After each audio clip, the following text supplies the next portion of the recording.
В этом фильме я расскажу о соборе Святого Саввы в Белграде. Это самый крупный православный собор на Балканах. Он строился, если считать вместе с проектированием, более 100 лет. И на заключительном этапе, на этапе благоукрашения, присоединились российские мастера-мозаичисты. Я расскажу и о том, как строился этот собор, и о том, как он благоукрашался. Но сначала нужно рассказать о том, кто такой святой Савва и какое значение он имеет для сербского народа. Святой Савва, тогда его звали Растко, был младшим сыном великого князя Стефана I.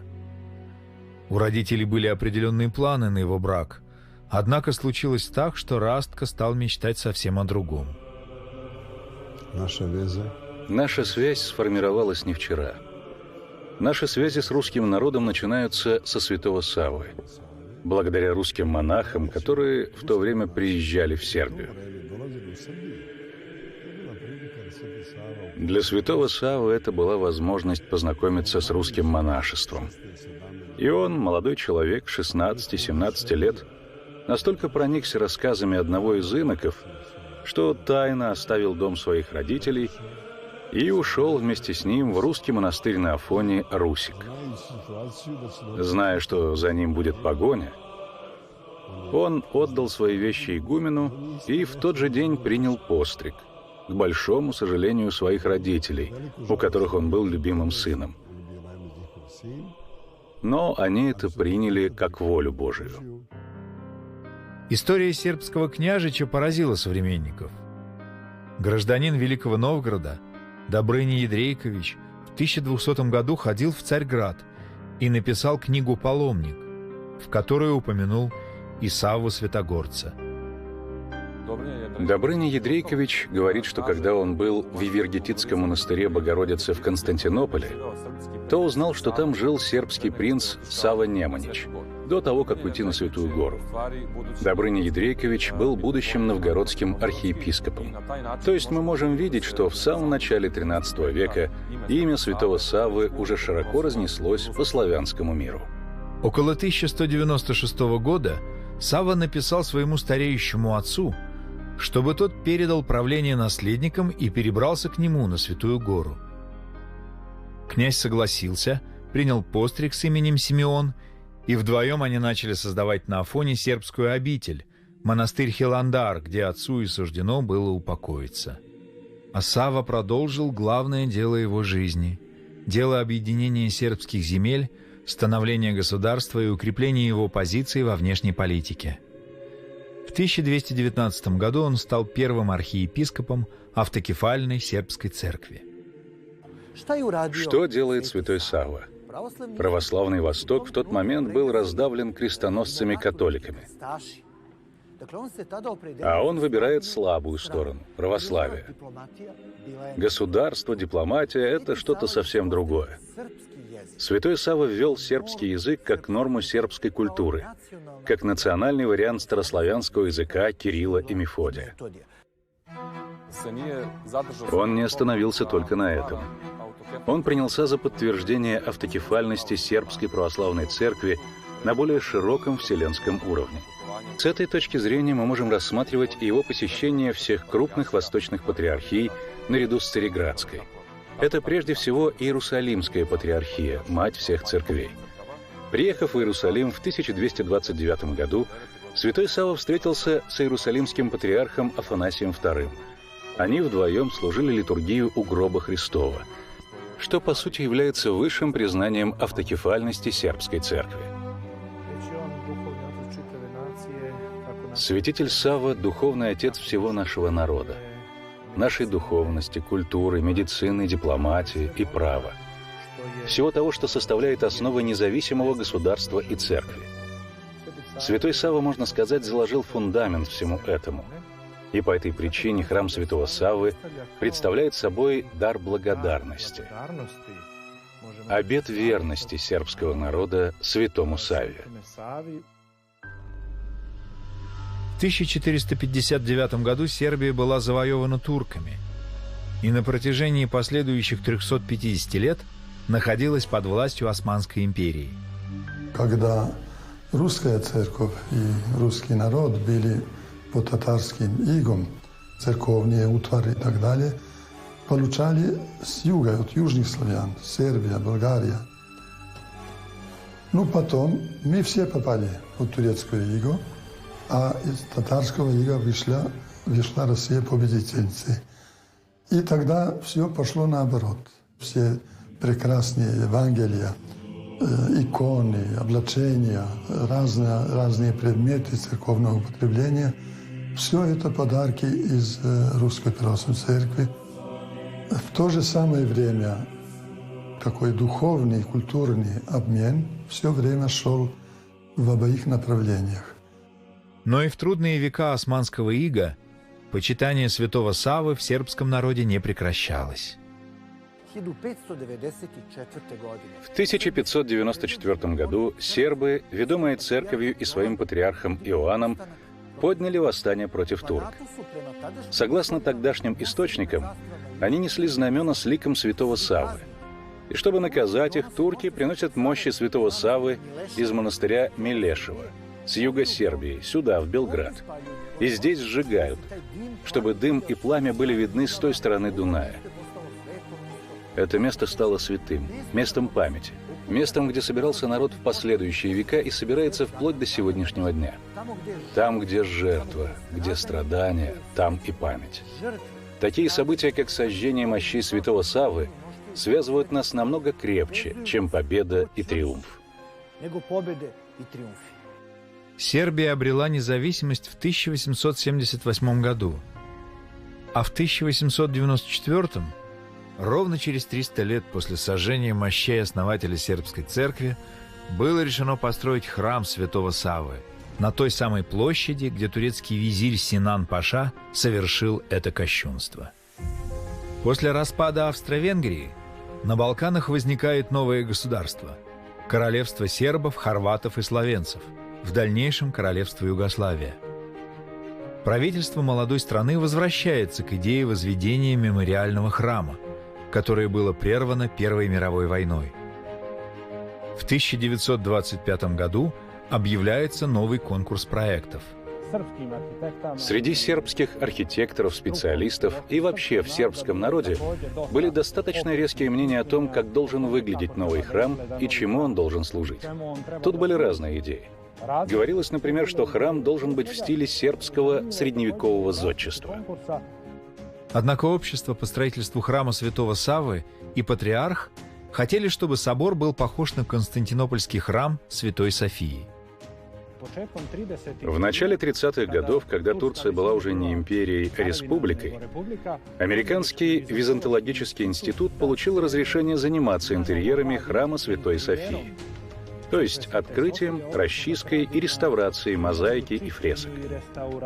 И здесь специалисты сделали исключительно интересные открытия, и эти открытия были показаны общественности.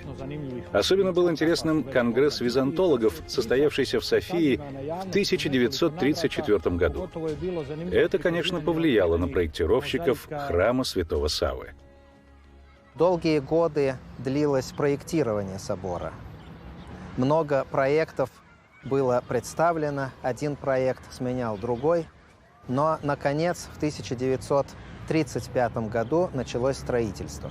Это строительство было прервано войной, а потом, когда после войны пришли к власти коммунисты, оно не было возобновлено. Так и стоял здесь недострой на протяжении нескольких десятилетий. Патриарх сербский Герман 88 раз обращался к президенту Югославии Иосипу Броз Тита с просьбой о том, чтобы возобновить возведение этого собора. Но всякий раз получал отказ. Наконец, после смерти Броз Тита возведение собора продолжилось, и были достроены его стены. Тогда правительство возглавлял господин Душан Чребич, и он лично пригласил его святейшество патриарха Германа и сказал ему, что решение принято, и что строительство храма может быть продолжено, что можно строить. Потом началась новая война, начались бомбардировки Белграда, и строительство вновь было приостановлено. В 1999 году сюда приезжал святейший патриарх Московский и всея Руси Алексий. Он приезжал для того, чтобы выразить солидарность с сербским народом. И вот богослужение началось внутри еще тогда недостроенного собора Святого Саввы, но так как было очень много народу, то продолжилось оно снаружи. В это самое время Сербию бомбили натовские бомбардировщики. В том же 1999 году я посещал Сербию, сопровождая митрополита Кирилла, нынешнего святейшего патриарха. Аэропорт здесь был закрыт, он не действовал, прилететь сюда было невозможно, поэтому мы ехали на микроавтобусе из Венгрии. Каждые 5 минут с территории Венгрии взлетал бомбардировщик для того, чтобы принести бомбы и сбросить их здесь, в Белграде или в других сербских городах. Все небо было подобно шахматной доске. Оно было исполосовано следами бомбардировщиков. Русская православная церковь всегда была сербской церковью и в ее радостях, и в ее скорбях. И визит святейшего патриарха Алексия и последующий визит митрополита Кирилла были выражением той солидарности, с которой русский народ всегда относился к сербскому народу. Так издревле повелось Бог и Россия. Когда было тяжело и трудно, сербы говорили: Бог наверху, Россия поможет. Так что наши отношения твердые и глубокие. И когда пришло время оканчивать храм Святого Саввы, у нас сил нет. Маленькая страна, маленькие возможности. Нас снова исчерпали агрессии. Вот НАТО тут бомбил, уничтожал все, инфраструктуру, богатство страны и так далее. И мы сами, как сказал наш президент, может быть, еще 100 лет бы создавали храм, и он не был бы готовым. В 2012 году президент и патриарх Сербии обратились к президенту Российской Федерации Владимиру Путину с просьбой о содействии в украшении главного сербского храма. И снова, как в прежние века, Россия протянула братскую руку.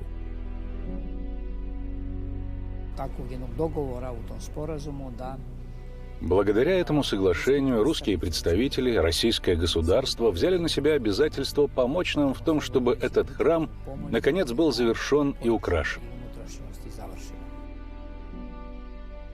Внутреннее убранство собора Святого Саввы является плодом труда нескольких сотен человек. Это прежде всего те российские мастера-мозаичисты, которые вложили сюда свой труд, которые вложили сюда свое сердце, которые трудились на очень высоком профессиональном уровне и создали такой шедевр, у которого, наверное, нет сейчас конкурентов на Балканах. Это огромный и очень масштабный труд. Он начинался с того, что было принято решение на межгосударственном уровне между Сербией и Россией о том, что Россия окажет финансовую поддержку этому проекту. Потом была создана комиссия, которая должна была выбрать команду для работы над мозаиками, которая должна была оценить уровень проектов. Комиссию с российской стороны возглавлял я, а с сербской стороны ее возглавлял господин Ивица Дачич, который тогда был вице-премьером Сербии, а сейчас является председателем Скупщины, то есть парламента. Мы вместе провели конкурс, мы отобрали тех мастеров, которые нам показались самыми достойными для этой работы. Но и потом уже начались, собственно, работы, которые велись в мастерских в Москве, а затем они велись уже здесь, на этом месте. Художник-монументалист Николай Мухин был одним из мастеров, расписавших храм Христа Спасителя в Москве. С 2001 года он работал над различными проектами в Сербии. Расписал стены 4 храмов, написал иконы для монастыря Леповина. Он досконально изучил характер традиционной сербской религиозной живописи. Этим мастер объясняет свою победу в конкурсе на украшение храма Святого Саввы. Моя дорога к храму Святого Саввы размером 26 лет. Первый раз я оказался в Сербии и был в храме святого Саввы на службе, где служили два патриарха. Патриарх Павле и патриарх русский Алексей II. И в храме было 10 тысяч человек людей. Мой друг, он мне сказал: Николай, ты будешь делать мозаики этого храма. Мы с ним так улыбнулись. Я говорю: ты же понимаешь, насколько это нереально, и все. Он говорит: ты будешь делать. Сейчас мозаичное убранство храма практически готово. Диаметр купола 30 метров, высота от пола 65 метров. Всего на стенах будет около 16 тысяч квадратных метров мозаики. Для сравнения, это площадь 2 футбольных полей. Все пространство, которое мы сейчас видим, оно для меня немножко непривычно выглядит, потому что мы привыкли, когда храм был весь в лесах. Вот каждый столб, каждая стена до самого верха представляли из себя целый город лесов, закрытый этажами, переходами, и представляя из себя целую систему инженерных сооружений. Посередине находился лифт, который позволял нам поднимать материалы, перемещаться по этим лесам. То есть это был реально целый город. Чтобы работа по монтажу мозаики в храме не прекращалась, московские мозаичисты работали, не покладая рук. Всего они выложили около 50 миллионов кусочков смальты. Со стороны России у меня работало в общей сложности 300 художников. И причем не говорю, что работало, еще сейчас работы продолжаются. Вот, и где-то 260 человек мы насчитали людей, которые варили стекло, помогали там организовывать всякие эту логистику, процессы, транспорт и так далее. Так вот, чтобы вы понимали, что мы переправили в Сербию 320 тонн мозаики. Это 30 вагонов произведений искусства. Чудовищно, я говорю слова, 30 вагонов произведений искусства. Но это так.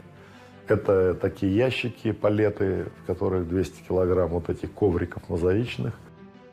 Монтажная бригада достигала 50 человек. Каждые 2 месяца приходили из Москвы 2 больших фургона, где была упакована вся эта мозаика. И непосредственно здесь на месте мы ее уже устанавливали. Сначала производилась раскладка здесь на полу этих огромных композиций. Потом мы их поднимали на леса, предварительно монтировали на стену. Потом окончательно уже ставили на клей. После этого происходил финишный этап доработки мозаики, наиболее ответственный. Для того, чтобы понять, что такое мозаики, нужно представить себе, что огромные площади, десятки и сотни квадратных метров, должны заполняться очень мелкими кусочками смальты. Сначала эти кусочки изготавливаются, подбираются соответствующие цвета. Потом на тот рисунок, который уже нанесен на стене, накладываются эти кусочки. И из них получаются те произведения искусства, на которые надо смотреть с очень большой дистанции, с дистанции несколько десятков метров. То есть для того, чтобы все вот эти факторы сошлись вместе, здесь требуется очень большое искусство и проектировщиков, и дизайнеров, и художников, и самих мозаичистов, которые должны очень грамотно и очень четко уложить все это грандиозное мозаичное убранство.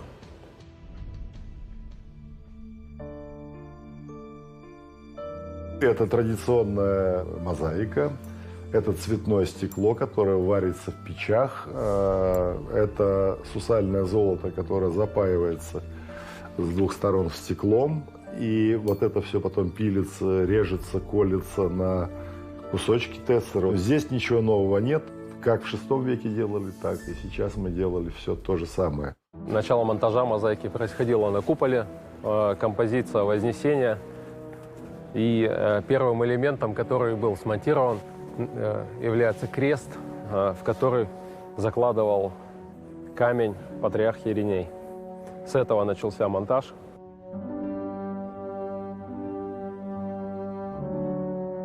Храм является образом космоса, образом видимой Вселенной. А купол храма изображает небесный свод. Не случайно в композиции купола изображается Христос, возносящийся на небо. Снизу стоит Пресвятая Богородица, а рядом с ней святые апостолы. О событии вознесения Христа на небо рассказывается в Евангелии от Луки и в книге «Деяния апостолов». Интересно, что иконографическая композиция Вознесения не вполне соответствует евангельскому рассказу и рассказу из книги «Деяний». В этой композиции всегда присутствует апостол Павел, который не мог присутствовать при событии Вознесения, потому что на тот момент он не был апостолом, а он был гонителем Церкви Христовой. Но Церковь задним числом включила апостола Павла и в композицию «Вознесение Господня», и в композицию «Пятидесятница», потому что фактически он вошел в сон апостолов по прямому повелению Божию. Тема Вознесения для украшения купольного пространства была выбрана сербской стороной. Вознесение Господне или Спасов дан, праздник, отмечаемый христианским миром на 40-й день после Пасхи, имеет для сербов особое значение. В этот день, в 1403 году, деспот Стефан Лазаревич, по прозвищу Высокий, провозгласил Белград столицей сербов. В Спасов дан традиционно празднуется крестная слава Белграда.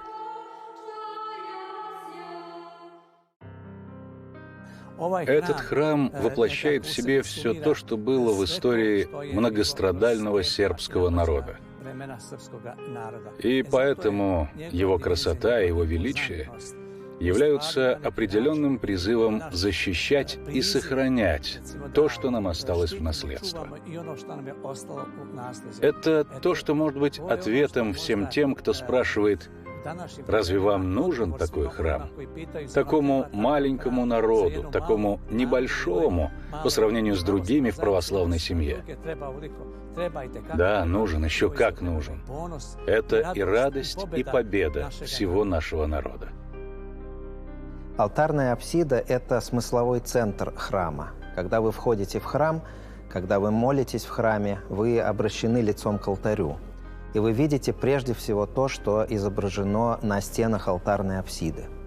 И вот по византийской традиции в алтарной апсиде изображается очень часто Богородица, а над ней Иисус Христос. Богородица обычно изображается в виде оранты, то есть молящейся женщины с воздетыми руками. Такой мы видим Богородицу в соборе Святой Софии в Киеве. Но тот образ, который использован здесь, в соборе Святого Саввы, в его основе лежит образ IX века из собора Святой Софии в Константинополе. У этого образа очень интересная история. Собор Святой Софии в Константинополе неоднократно осквернялся, и сначала он был осквернен иконоборцами, которые сбили мозаики, украшавшие этот собор. И вот после того, как иконоборческая ересь в IX веке была побеждена, мозаика с изображением Богородицы была восстановлена.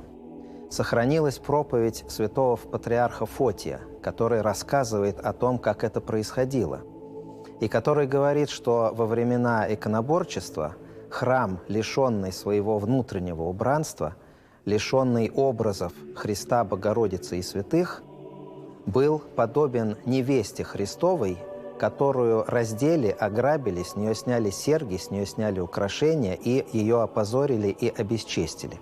Невеста Христова – это образ церкви. А патриарх Фотий вот этот образ применяет к храму Святой Софии во времена иконоборчества.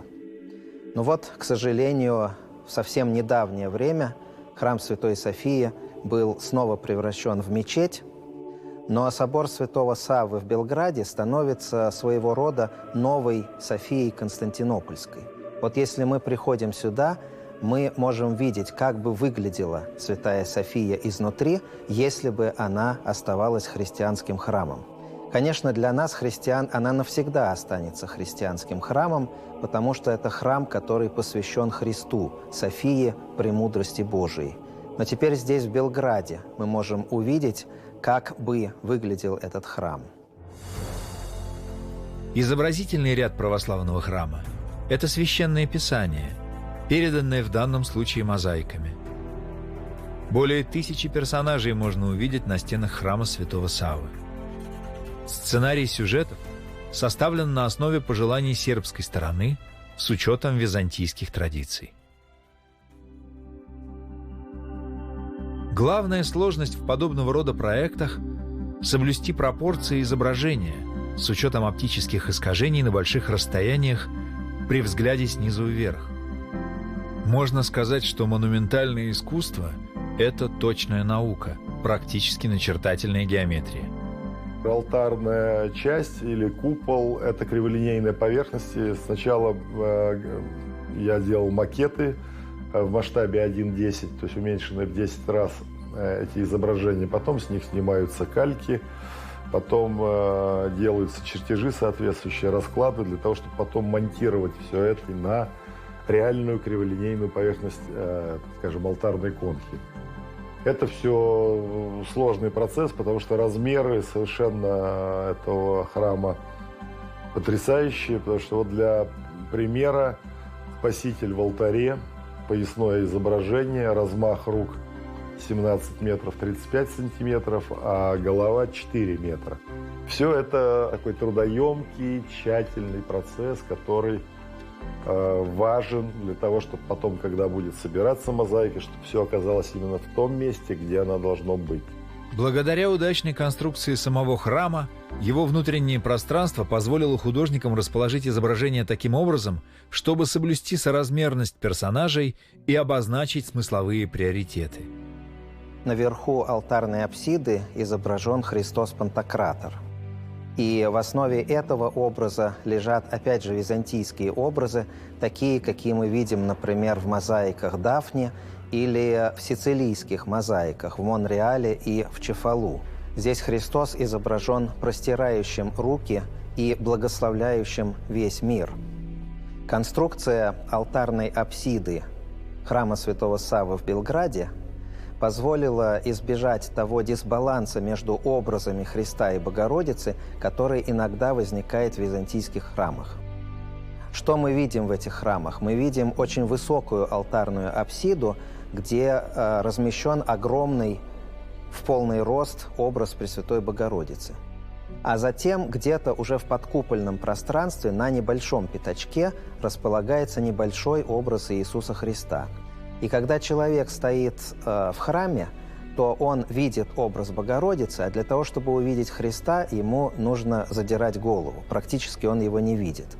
Вот здесь, в этом храме, такого не будет. Здесь молящийся будет видеть и Богородицу, и огромный образ Иисуса Христа, который расположен над образом Богородицы, который будет видим из всех концов храма, и который, конечно, доминирует в иконописной программе этого замечательного храма. Настоящим воплощением смелой инженерной мысли стало создание российскими мастерами главного светильника, который, благодаря оригинальному решению, будто бы парит в пространстве храма. Здесь нам удалось достичь такого эффекта благодаря тому, что мы применили здесь самые современные материалы. В конструкции полиэлея использовано много алюминия, тросовой конструкции. Благодаря этому нам удалось снизить массу практически в 3 раза, чем если бы он был изготовлен традиционными технологиями из латуни и стали. Из стали у нас выполнены только основные силовые элементы. Благодаря этому нам удалось сделать очень легким саму конструкцию хороса и конструкции тросовой системы, на которой он располагается. Благодаря этому получились очень тонкими, но в то же время запасы прочности на несущие элементы составляют 10-15 крат.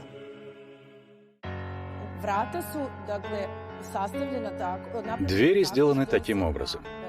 С 3 сторон света находятся по 3 двери. С каждой стороны по одной молитве. «Царю небесный», «Отче наш» и «Богородице, Дева, радуйся». Каждая молитва написана в отдельной кассете, как мы назвали эти части, где написаны молитвы, на 24 языках. Некая символическая идея здесь была, чтобы все народы собрались в любви Божией, чтобы этот храм был домом всем людям доброй воли, которые хотят приехать как в нашу страну и в наш город, так и, конечно, в храм Святого Саввы, что здесь есть место для всех. Как это возможно, чтобы две страны, Россия и Сербия, вот так вот кругом что-то стреляют, какие-то беды, что-то еще, а две страны строят храм? Две страны создают храм. Это какое-то чудо нереальное просто. Вот все, там пули свистят, что-то происходит, все друг друга ругают, грызутся.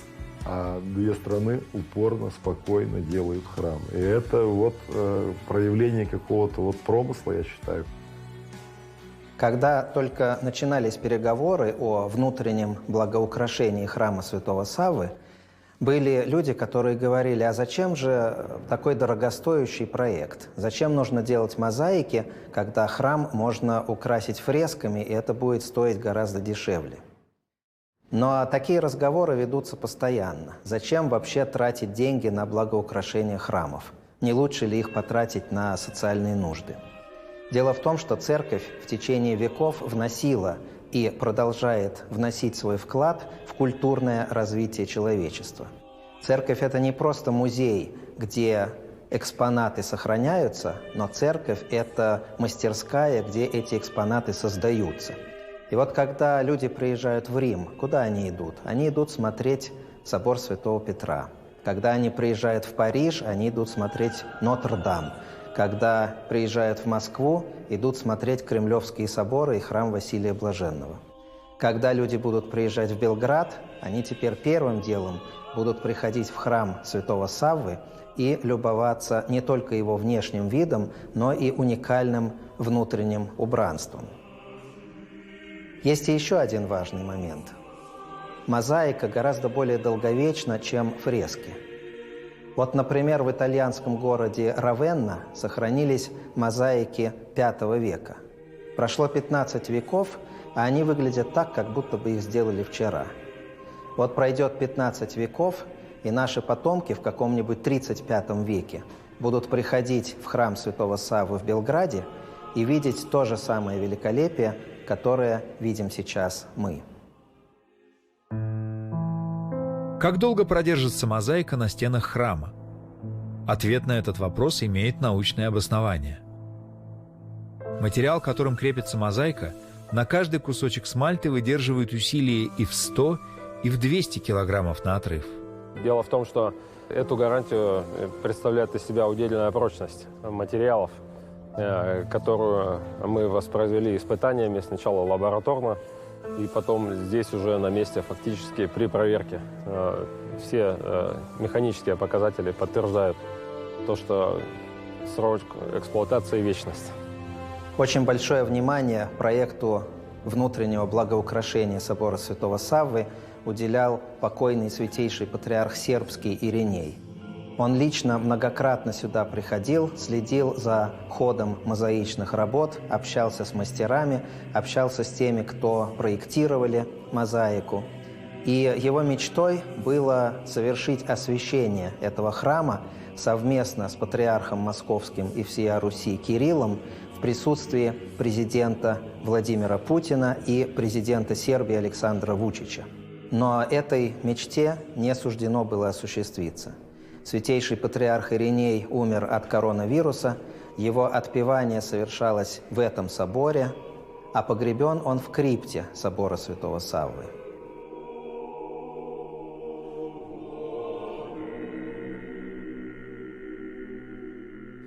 Наш покойный, блаженно почивший блаженно почивший патриарх Ириней ложился и вставал с мыслью о храме Святого Саввы.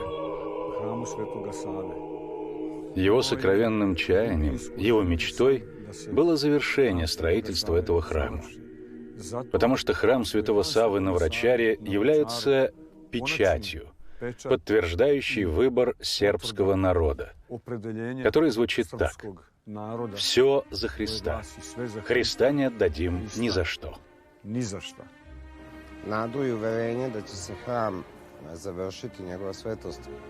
Надежду и уверенность в том, что храм будет завершен, патриарх имел всегда. Но он не ожидал, что это произойдет так скоро. Вскоре после его поставления в сербские патриархи нас посетил его превосходительство президент России господин Путин. И тогда, в неформальной беседе, когда они разговаривали о храме, президент ему сказал: «Будет». С тех пор до самой смерти патриарх постоянно повторял это слово «будет». И так и было. Храм Святого Саве Храм Святого Саввы для патриарха Иринея был знаком и подтверждением и печатью любви между русским и сербским народами. Он всегда считал, что мы не только один народ по вере, но один народ и по крови. И несмотря на то, что мы чувствуем любовь и близость с другими православными народами, но самые тесные связи и самая горячая любовь нас объединяет именно с русским народом. И это взаимно. Когда леса в храме были сняты, и патриарх увидел мозаику во всем ее великолепии, его радость была огромная, и он сказал: «Мы превзошли самих себя». Я еще ребенком часто сюда приходила, потому что росла здесь неподалеку, и часто заходила в храм, пока он еще не был завершен. Я одна из авторов монографии о Святом Савве. Пока мы делали эту книгу, мы часто поднимались по лесам наверх, чтобы фотографировать отдельные части мозаики. И мы восхищались теми фрагментами, которые могли видеть сквозь леса. Но когда мы впервые увидели храм после снятия лесов, то в первый момент у нас возникла потребность запеть. Просто невозможно передать этот опыт. Как? Что? Уже готово? И мы действительно видим то, что видим, будто в самом деле воплотился сон. Мы просто не могли в это поверить. Теперь, когда жители Белграда заходят в храм Святого Саввы, чтобы полюбоваться его мозаиками, они часто с уважением произносят: «Руси су то учинили». Это сделали русские. Одним из очень важных элементов в этой драгоценной мозаике русско-сербского многовекового братства и дружбы, безусловно, является и храм Святого Саввы. И определенным образом все люди, которые участвовали в строительстве этого храма, также являются частицами этой мозаики. Собранные воедино, они составляют прекрасную благородную картину, наполненную любовью к Святому Савве, к нашей вере и радостью видеть храм таким, каким мы видим его сегодня. На литургии в храме всегда возносится молитва: «Строителей, благоукрасителей, жертвователей святаго храма сего, да поменет Господь Бог во царствии Своем». Таковых у собора Святого Саввы сотни, если не тысячи, и сербов, и русских. Храм Святого Саввы в Белграде является не только выдающимся произведением архитектуры, но и памятником глубокого христианского благочестия сербского народа. А после того, как Россия, Русская Православная Церковь и русские мозаичисты поучаствовали в его благоукрашении, он навсегда останется и памятником российско-сербской дружбы, и свидетельством тех взаимоотношений уникальных, которые сложились между Русской Православной Церковью и Сербской Православной Церковью.